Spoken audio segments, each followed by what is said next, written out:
All right, hey everyone, it's April the 8th, the year 2017. This is a picture of various players. Many of them participated in the unjust, unlawful conviction of an innocent man named Schaeffer Cox that has resulted in him being placed in a CMU prison. This is the Polar Pen team, and these people, one of them committed suicide by slashing his wrist and then hanging himself. His name is Nick Marsh. You can look that up. The other two are the type of people that will throw you under the bus in order to advance their own career. They do not have the same moral landscape that you and I do. You and I were raised with a certain morality, a certain ethicalness. The two people on the right, they're the only ones that are alive. They don't have that sense of morality. They don't operate. They're called sociopaths, psychopaths. They will throw you under the bus, destroy your life to advance their own career. They'll go to dinner afterwards and raise a glass of wine to toast the destruction of you and your family as you rot in prison for 26 years.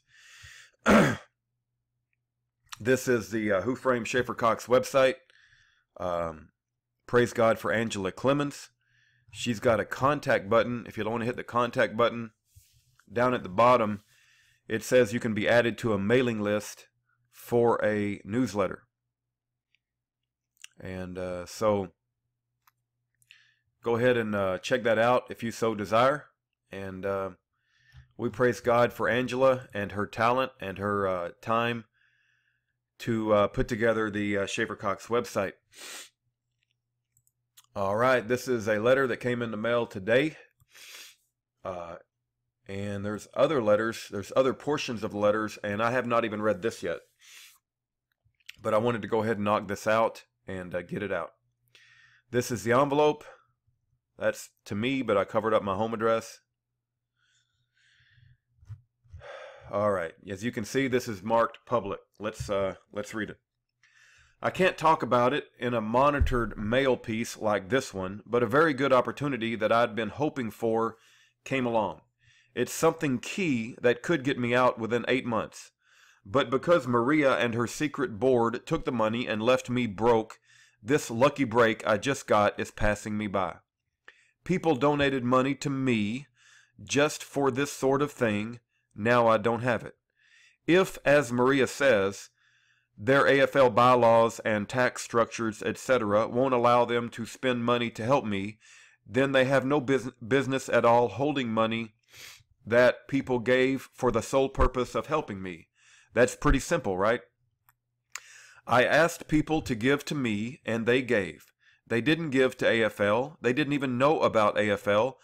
I didn't even know about AFL until it was part of Maria's excuses about why my funds had disappeared. Now I'm feeling the real-life consequences of Maria and the board's theft as I watch my opportunities for freedom pass me by because I don't have the money I need. Maria is not sly enough to be good at telling lies, and she's not brave enough to be good at telling the truth. I can't even express how disappointed I am in her. You need to try to find out who these secret board members are and hound them. We need 5 things. A full accounting, verified by Eberly. That includes who gave how much and when, so I can pay these people back the money Maria stole on my watch. 2. The void limited power of attorney Maria refuses to surrender. Number 3. All the money that's left. 4. The donor list with all the related data. 5. A full waiver of AFL's bogus claim to control the Eberly contract. Maria and the board are bullying Eberly to not talk to us or tell me how much money people donated to me. They all want to cover their theft. How on earth could I not have a right to know how much money donors gave to me? Try to squeeze Eberly to tell what the gross donations totaled and how much money went to AFL all total. I need that info. Number 4. I know it was a lot. I just filed a civil rights suit. The filing fee for that was $400. I may need to file a writ of mandamus to enforce an injunction against the CMU. This will be $550 to file.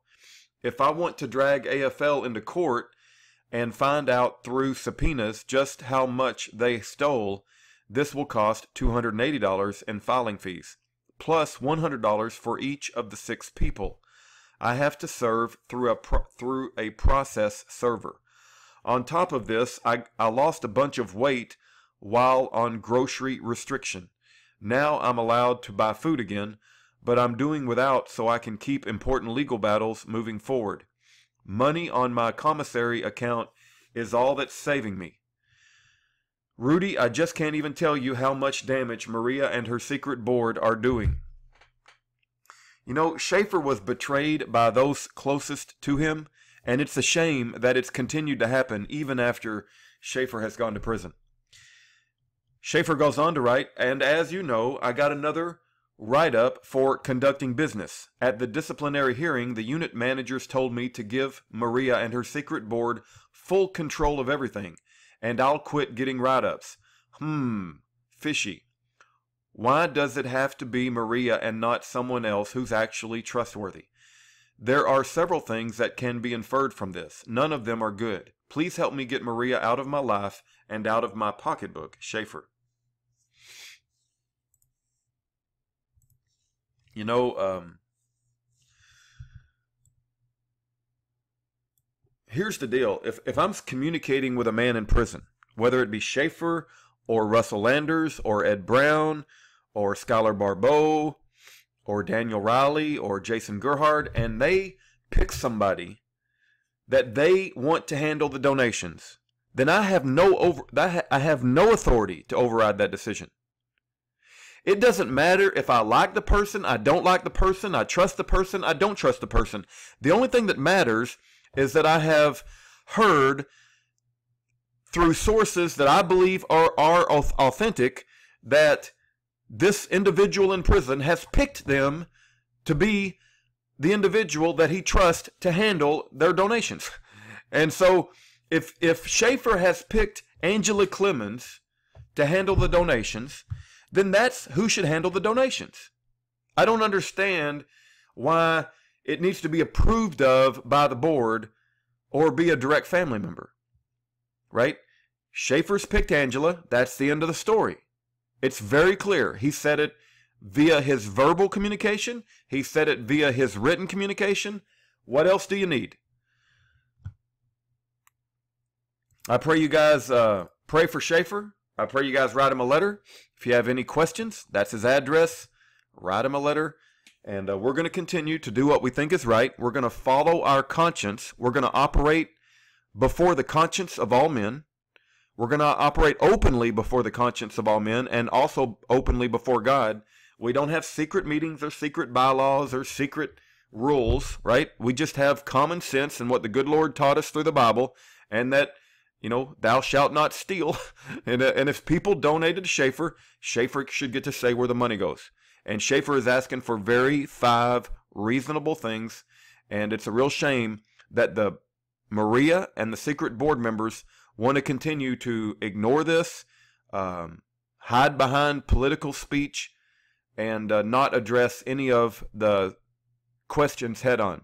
It's a real shame that Schaeffer has been betrayed by those closest to him, and now we're at a situation where he's being betrayed even though he's in prison. And he's missing opportunities that could result in his freedom. And you know what? I believe him when he writes that.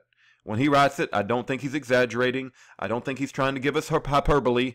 I believe Schaeffer when he writes this. I think he's a man of integrity, and I don't think he's crazy.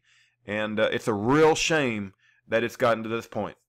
But in the meantime, we'll continue to publish Schaeffer's letters, and we'll pray to God that somebody will get some common sense and do the right thing.